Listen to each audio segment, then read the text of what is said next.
இன்னைக்கு இந்த வீடியோவில் பார்க்க போகிறது நம்ப முடியாத விஷயத்தை பற்றி தான் பார்க்க போறீங்க. வீடியோக்கு போகிறக்கு முன்னாடி மறக்காம சேனலை சப்ஸ்கிரைப் பண்ணிடுங்க. ஐயோ புளி துரத்துறாண்டா ஓடுறா அச்சோ அடிச்சு கீழே வந்துட்டேனடா. என்னடா பார்க்குற ஓடுறா இப்போ நீ ஓடுறா. அச்சோ நம்ம ரெண்டு பேரும் ஒரே மாதிரி ட்ரெஸ் போட்டிருக்கோமே, ட்ரெஸ்ஸை மாற்றணும் போனோம் அப்படின்னு உள்ளே போகிறாங்க. உள்ளே போனதுக்கப்புறம் ட்ரெஸ்ஸை மாற்றலான்னு பார்த்தா ஒரு திரும்பி வீடியோ வரும்போது ரெண்டு பேரும் அதே ட்ரெஸ் தான் போட்டு வருவாங்க. ஒவ்வொருத்தரோட ட்ரெஸ்ஸும் தனித்தனியாக இருக்குன்னு தான் பொண்ணுங்க நினைப்பாங்க. அதான் ட்ரெஸ்ஸை மாற்ற போகிறாங்க உள்ள. அதுக்கு என்னடா ஃபயர் எக்ஸ்டிங்யூஷர்லாம் பண்ணி திரும்பி அதே மாதிரி ட்ரெஸ்ஸு தான். சரிவா திரும்பி போய் மாற்றலாம், நெருப்பெல்லாம் பற்ற வச்சு. இது என்னடா இவ்வளோ ஸ்க்ராட்சிங்லாம் போட்டால் திரும்பி அதே மாதிரி ட்ரெஸ்ஸு தான். ஆனால் பசங்களை பொறுத்த வரைக்கும் இந்த கவலை எதுவுமே இல்லை. ஏன்னா அவனுக்கு போட்டுருக்கிறது எல்லாமே ஒரே மாதிரி ட்ரெஸ் தான்.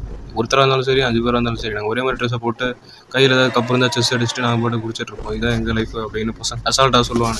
பேங்க்கில் புதுசாக ஒருத்த வந்தாலும் அவனுக்கு அதே மாதிரி ட்ரெஸ்ஸை போட்டு உட்கார வச்சு சாங்கட பாட்டி வரலாம் அப்படின்னு அவனை சொல்லுவாங்க. எனக்கு அம்மா பீர் பாட்டில் ஓப்பன் அடிக்கிறேன், அவனுக்கு ஸ்ப்ரே அடிக்கிறேன் அடி. இதுக்கு பேர் தான் ஒரே கல்ல 3 மாங்கன்னு சொல்லுவாங்களோ. இதான் லக்குங்கிறது. எப்படி அடிச்சா பார்த்தியா 3 வழியும். இதுக்கு தான் காரைக்குடியில் கையை நீட்டிட்டு இருக்கக்கூடாதுன்னு சொல்லுவாங்களோ. கையை அவனாவது பிடிச்சா அப்புறம் அவனோட போக வேண்டியது. தம்பி நல்லா